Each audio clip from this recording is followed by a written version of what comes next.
వ్యాపారం చేసేటోళ్ళకి వాళ్ళకి చాలా ఉపయోగపడుతది. ఎందుకంటే అందరికీ మాట జెప్పాలి. అమ్మేటోళ్ళకి మాట జెప్పాలి, కొనేటోనికి మాట జెప్పాలి. మాటలు జెప్పాలంటే మాయ మాటలు జెప్పే వ్యక్తులైనా గూడా ఇలాంటి నంబర్ ఉంటే కంపల్సరీ. ఇంకొకటి దీన్ని మనం ఉల్టాగా జూస్తే 74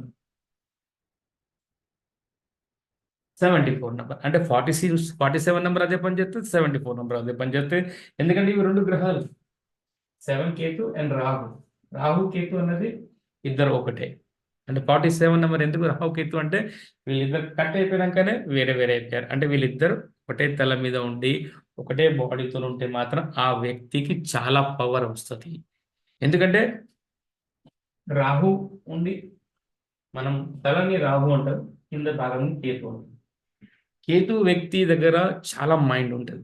ఎందుకంటే తల లేనప్పుడు దేవుడు ఏం చేస్తాడు అంటే కేతు అంటే 7 తారీఖు పుట్టిన 7, 16, 25 తారీఖు పుట్టిన వ్యక్తులకు చాలా